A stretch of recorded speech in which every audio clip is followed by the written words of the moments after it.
tal, amigas y amigos de Voces Universitarias Televisión?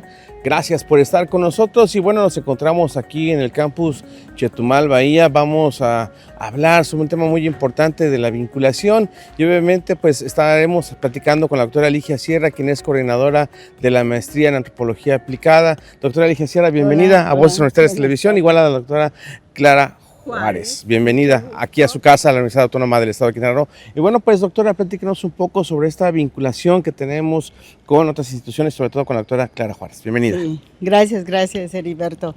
Como siempre, la maestría trata de vincularse con diversas instituciones a nivel nacional e internacional. Y ahorita tenemos la visita de la doctora Clara Juárez, con la que hemos trabajado desde hace muchísimos años, más de 30 años. Es el Instituto Nacional de Salud Pública. En la maestría, obviamente, han habido temas vinculados con la salud. Y en esta ocasión, hace 3 años ya, firmamos un convenio de colaboración y la doctora postuló un proyecto a nivel internacional, fue favorecida y por lo tanto ha trabajado en toda la región de la península, ¿no?, sobre bienestar y juventudes. Así es, obviamente esta vinculación, ¿cómo es que ha impactado con nuestros estudiantes en la maestría en Antropología Aplicada, doctora? La metodología, ¿no?, y la teoría. Fundamentalmente la intervención, la incidencia, se trata de buscar vincular, digamos, las estrategias que los propios jóvenes generan en sus ambientes familiares y de educación, ¿no?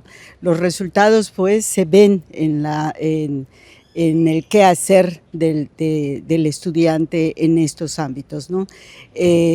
Los materiales que fueron físicos fueron traducidos al maya para poder ser usados por los profesores en las aulas, ¿no?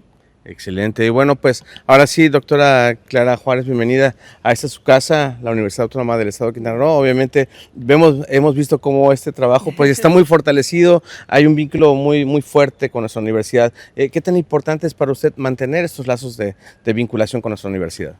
Bueno, el Instituto Nacional de Salud Pública, donde yo trabajo, es una institución de las más viejas, yo creo, universidades del país. Tiene, yo creo que, pues, más de 100 años. Y nuestra principal labor es hacer investigación y docencia. Y bueno, con tantos años vigente, una de las principales cosas que se requieren justamente es la colaboración interinstitucional en todo el país, ¿verdad? Y en otros países, para poder pues estar vigentes sobre las temáticas que son importantes para los jóvenes, en este caso de este proyecto, en el país, ¿no? Dependiendo de la región en el que nos encontremos y pues desde luego vincularnos aquí con la UCRO es un aspecto muy relevante desde hace muchos años. Tenemos también colaboraciones con direcciones de tesis, no solamente con la investigación y con la docencia, sino también dirigiendo estudiantes. Excelente. Comentaba la doctora Ligia sobre algunos proyectos sobre, bueno, temas multimedia traducidos al maya, sobre temas de, ahora sí, educación sobre la salud mental, ¿no? Sí. Además de esto, ¿cuáles otros proyectos más tienen, digamos, que hacen impacto o que tienen impacto en las juventudes y en las niñas? Bueno, este proyecto principalmente fue un proyecto enfocado en las juventudes. Duró más o menos 3 años, estamos ahora terminándolo. Y justo la razón de mi visita es para hacer un taller de devolución con los jóvenes que han estado también colaborando. Y este proyecto produjo muchos materiales para beneficio de las juventudes, ¿no? Entre ellos material gráfico que puede ser usado tanto por los jóvenes como por los profesores para, digamos, ser usado como material didáctico. Y también se produjo material audiovisual. El material audiovisual se tradujo a 3 idiomas. Está en español, está en maya y está en inglés. Y en esta traducción al maya colaboraron profesores del campus Carrillo de la UCRO, la profesora Mari y el profesor Eber, que está apoyándonos en una actividad que vamos a tener mañana con autoridades mayas. Y jóvenes de la maestría en Antropología Aplicada hicieron la voz en maya para darle, digamos, mayor soltura a la traducción en estos videos animados que se hicieron. Entonces tenemos eso que también esperamos que pronto estén en la página de la universidad para que los jóvenes los puedan ver. Quedaron muy bonitos, están muy hermosos. Excelente. ¿Cuáles son las temáticas que están abordando en estos pequeños videos? Los temas surgieron de los mismos jóvenes.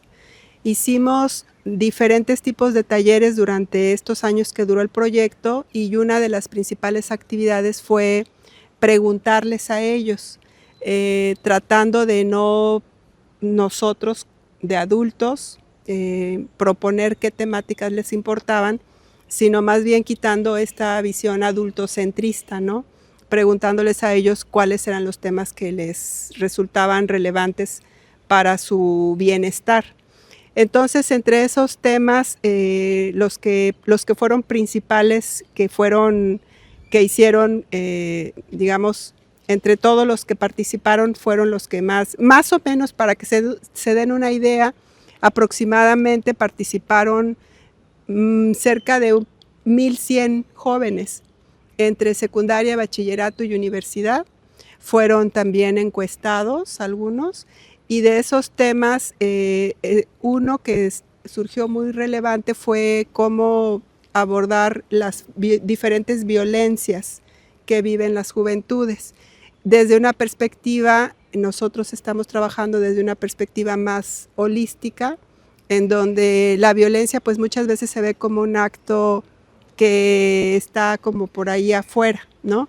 Pero desde la perspectiva de la salud mental integral que nosotros abordamos, también eso es parte de nuestro propio bienestar y tiene que ver con la salud también, porque así se construye, ¿no? Y entonces salud mental fue un tema. El otro tema que les resultaba muy importante era cómo prevenir o hacer algo para que narraron muchas historias de jóvenes que se embarazaban jóvenes, a edades muy tempranas, y eso impedía como su desarrollo académico en la escuela. Entonces, por ejemplo, ese fue otro tema. Otro tema que también comentaron fue el abuso del alcohol y en algunos casos también de adicciones. También ese fue otro tema que se abordó. Y el otro tema que nos dijeron que era muy tabú y que era muy poco abordado y que era muy importante es el tema de la diversidad de género. Entonces también ese es otro tema que está reflejado en los videos. Pero la verdad que es muy interesante todo esto que plantean y que están haciendo estos videos, pues sobre todo que son las temáticas actuales que, bueno, las juventudes están padeciendo como algunas problemáticas y que ven que son temas relevantes. Pues enhorabuena por esos materiales, enhorabuena por ese trabajo que están hecho de vinculación con la maestría en antropología aplicada y todas aquellas personas que han participado. ¿Algo más que quiera agregar? Pues solamente aquí agradecerle a la doctora Ligia, a la doctora Boni, a la doctora Xochitl, a los colegas de la maestría en Carrillo, y pues decirles a todos que pronto van a estar disponibles los materiales en línea en su página y a ver allí qué les parecen. Vamos a abrir ahí un buzón para que den sus opiniones. Sí, y seguramente, bueno, la respuesta también mayor de las y los jóvenes, ¿no? A ver que saber más adelante si este impacto ha sido, digamos, importante en cambio de conductas o algo así por el estilo, doctora. Y obviamente, pues también el trabajo de los estudiantes en la maestría en antropología aplicada, ¿no? Por supuesto, Heriberto. Estos temas se van a reflejar en otras tesis, ¿no? Y siempre estar presente en las comunidades es muy importante, atendiendo lo que ellos precisamente solicitan y no lo que el investigador piensa que se requiere. Yo creo que ese es el principio fundamental de la maestría y eso es lo que nosotros tenemos que considerar siempre. ¿Qué es lo que necesita el sector, el grupo, como nosotros le llamamos la población meta, y es lo que tenemos que atender?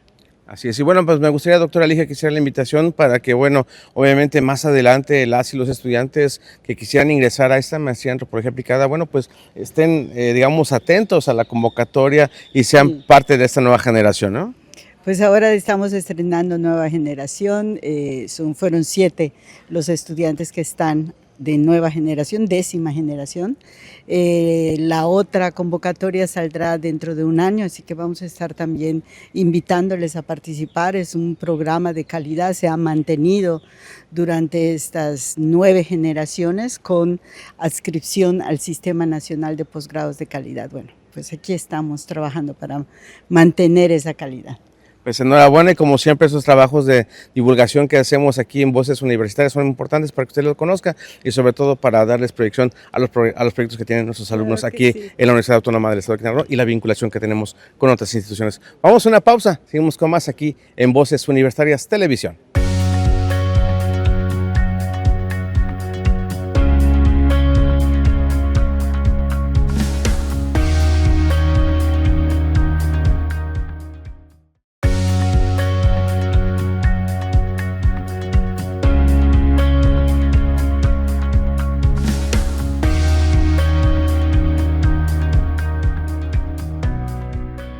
¿Qué tal, amigas y amigos de Voces Universitarias Televisión?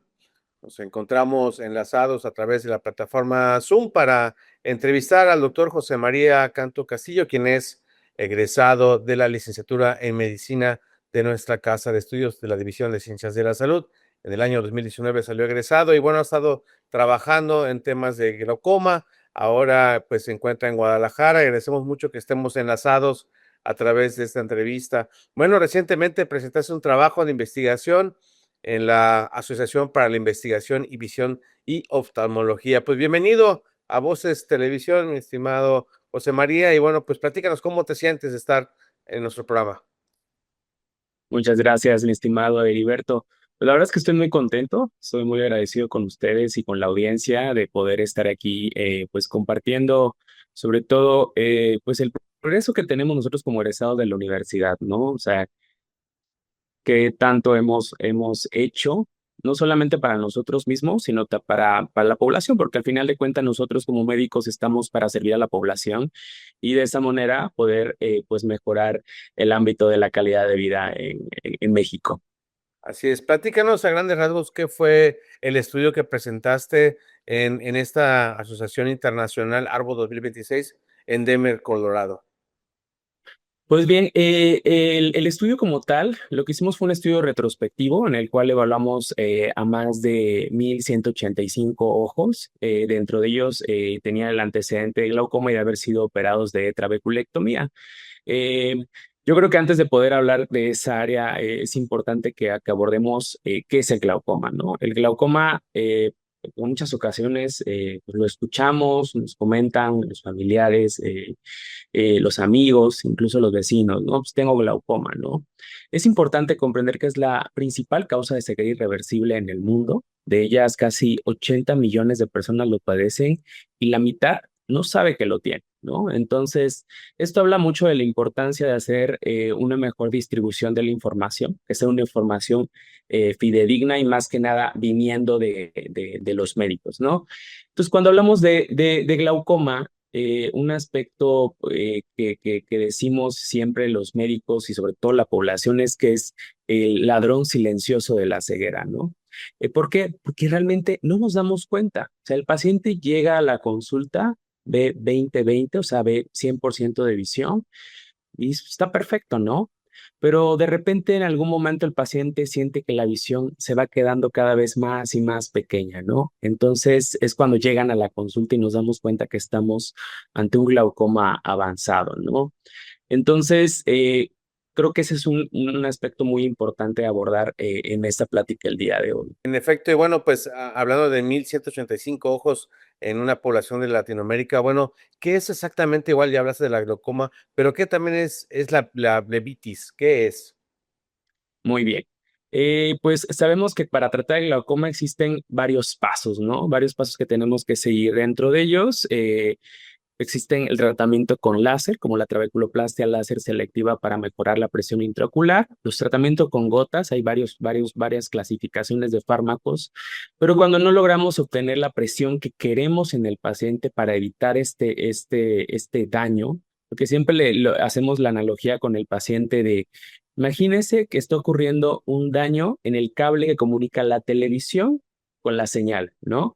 Entonces, nosotros lo que hacemos o lo que intentamos con los pacientes es mantener presiones que eviten que esta enfermedad progrese. Esta enfermedad suele ser lentamente progresiva. Y dentro de ellos viene la cirugía que es la trabeculectomía, conocida como la cirugía madre para poder controlar la presión del ojo. O sea, creamos un una cirugía derivadora del humor acuoso, o sea, el líquido que está en nuestro ojo, que está relacionado con el aumento de la presión intraocular. Así es. Y bueno, además de esto, bueno, pues me imagino que pueden hacer algún tipo de cirugía, algún tipo de tratamiento, como lo estás comentando. ¿Es peligroso estas, digamos, acciones médicas?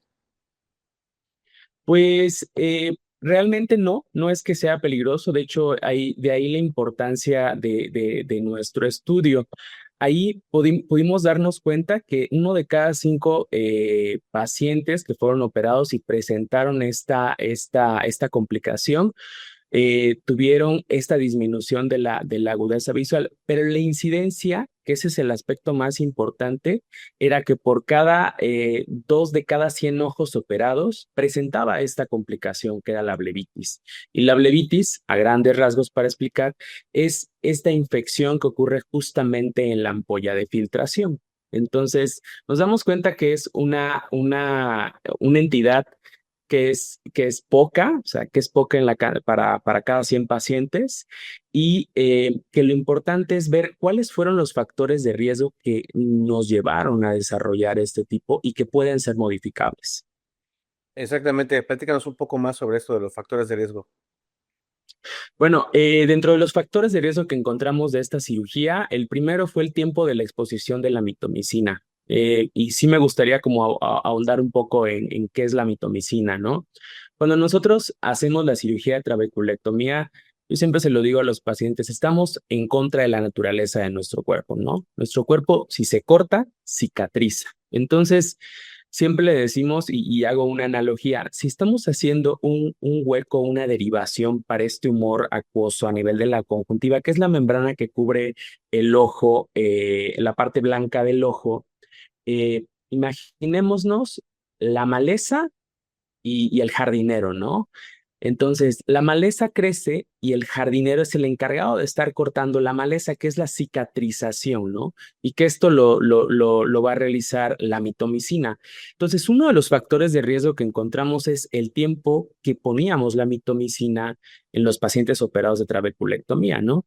Y hablamos ahorita solamente de tiempo, quizás de concentración no, pero era 0.4 por ciento por 4 minutos y otro por 5 minutos, ¿no? Y esto va a variar mucho en cada uno de los pacientes, pero ese fue el factor de riesgo que encontramos, que los pacientes que tenían un mayor tiempo de exposición sufrían un mayor riesgo. En segundo lugar, fue la edad mayor a 60 años. Sabemos que los pacientes mayores a 60 años que están en un proceso de envejecimiento del cuerpo, eh, tiene más riesgo de desarrollar la blebitis por un adelgazamiento de la conjuntiva.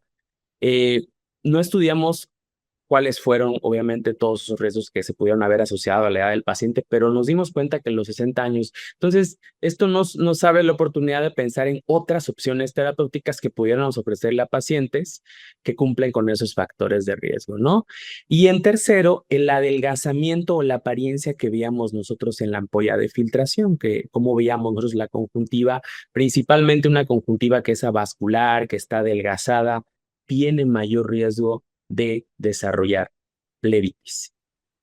Pues la verdad que es muy interesante todo esto que han estado realizando en cuanto a la práctica médica y bueno, pues también digamos, los factores de riesgo y también tener en ustedes pues un registro, ¿no? De cómo evoluciona cada paciente dependiendo de su edad y algunos otros factores, ¿no? Por otra parte, bueno, ¿qué recomendaciones hay en este estudio para las y los médicos? Bueno, yo creo bueno, no creo, considero que la práctica médica hoy, bueno, en la que hoy nos encontramos con toda la tecnología que ha venido definitivamente a cambiar el pensamiento crítico que tenemos que tener los médicos, dentro del aspecto importante para nosotros como médicos es basarnos en la medicina basada en evidencias, ¿no? Eh, Porque antes era la medicina basada en la experiencia, ¿no? Y creo que la Universidad de Quintana Roo fue un pilar fundamental para eso, porque ella fue de las primeras que empezó con la medicina basada en evidencias y también el trabajo en la comunidad o la atención primaria a la salud, desde la prevención, ¿no? Entonces, en este caso, yo creo que el mensaje claro es, nosotros como médicos, bueno, en este caso hablando de oftalmología y glaucoma, es, eh, tengo un paciente que desarrolla blebitis, tengo un paciente que desarrolla ciertas eh, complicaciones de la cirugía, que sabemos que nadie está exento de ellas. Mi función hoy es, aparte de la experiencia que yo tengo en la atención, buscar la evidencia científica que respalde mis decisiones clínicas, ¿no? Para de esa manera poder ofrecerle al paciente una muy buena atención y eso nos respalda nuestro actuar, ¿no? Porque a través de ello podemos decir, estoy actuando bien. Y pongo un ejemplo, ¿no? Tengo un paciente de 60 años que sufre de desnutrición, que tiene un glaucoma avanzado y que tengo que ofrecerle una cirugía derivadora de humor acuoso o una cirugía filtrante para que tengamos un buen control de la presión. Le ofrezco una trabeculectomía o le ofrezco otro tipo de cirugía como pudiera ser quizás, no sé, el dispositivo Preserflow, entre otro tipo de cirugías que son de menor invasión, ¿no? Entonces, ahí es donde debemos de entrar nosotros. Y este estudio los que nos dio a nosotros, y el motivo por el que decidimos hacerlo es porque uno entra en la literatura científica y no encuentra estudios para la población latinoamericana. Encontramos estudios para la población europea, para la población de Estados Unidos o primer mundo, ¿no? Pero no para nuestra población, que a final de cuentas es donde nosotros terminamos desarrollando nuestras actividades profesionales. Sí, y justamente, bueno, eso me gustaría que abordaras un poco más sobre, bueno, cómo es que este estudio de 1100, más de 1100 personas, bueno, ha ayudado en hacer un ejercicio, creo que muy importante para Latinoamérica. Pues dentro de ello, como habíamos mencionado previamente, que son los tres factores de riesgo, esos factores de riesgo quizás no son modificables para el paciente, o sea, no los podemos modificar en el paciente porque el paciente te va a llegar, pero definitivamente nos va a ofrecer mejores opciones de qué pacientes sí le ofrezco una cirugía de trabeculectomía y qué pacientes, por ejemplo, le puedo ofrecer una cirugía mínimamente invasiva o una cirugía como implante de dispositivo Preser, porque es muy similar a la trabeculectomía en el aspecto del mecanismo por el que disminuye la presión intraocular. Entonces, yo creo que este estudio lo que nos va a ayudar es a nosotros como médicos saber, ahora el siguiente primer paso fue presentarlo, ahora el segundo paso es publicarlo, ¿no? Y que de esa manera nosotros tengamos un sustento y decir, bueno, es un estudio robusto, es un estudio de casi 1,185 pacientes y que dices, bueno, pues, o sea, quizás la gran debilidad que tiene ese estudio y que hay que reconocerlo es que es un estudio retrospectivo, ¿no? Estamos hablando de un estudio de pacientes que ya fueron operados, ¿no? Y no controlamos ciertos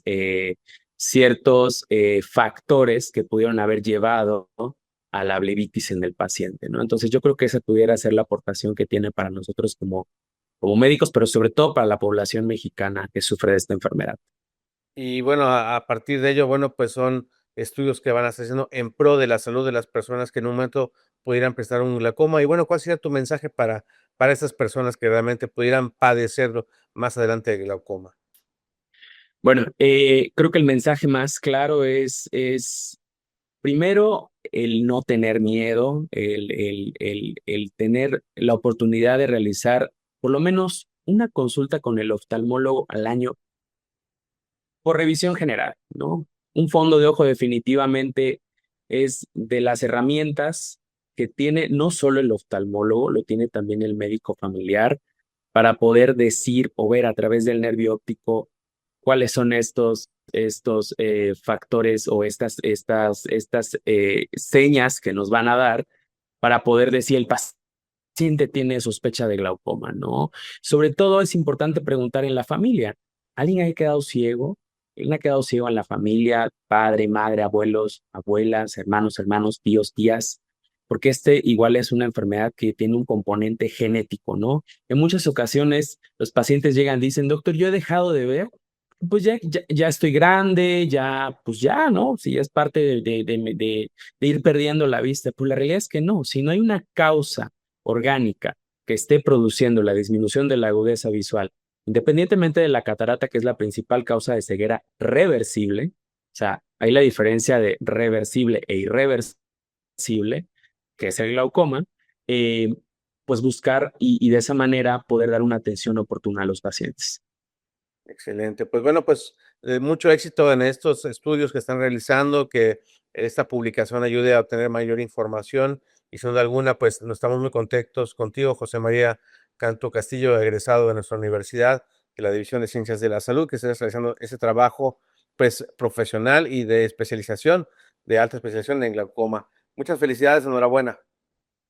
Muchas gracias, Heriberto, a ti y a la audiencia por el tiempo que me han prestado y espero que sea para bien de nuestra universidad también. Que tengan muy bonito día. ¿Algo más que quieras comentar, mi estimado José María Canto? Claro, mi estimado Heriberto, quiero agradecerle al doctor José Antonio Pasca Zapata, que es el director y mi mentor en glaucoma, en Global Glaucoma Institute, por la oportunidad que me dio de poder participar en este trabajo y colaborar. De igual manera a la Fundación Pablo García de Campeche, por la oportunidad que me brindó de seguir mi formación académica aquí en Guadalajara. De igual manera a Sofía Clinical Research del Laboratorio Sofía, que me becaron para poder ir a Arbo en Denver. Y pues no sin menos importancia a la Universidad de Quintana Roo, sobre todo a la División de Ciencias de la Salud, por darme la oportunidad de formarme médicamente ahí, pero sobre todo por todas las oportunidades que me brindó durante mi formación para poder llegar hasta donde estoy el día de hoy. Muchas gracias, de verdad. Al contrario, excelente. Muchas gracias a ti también por participar en esta entrevista.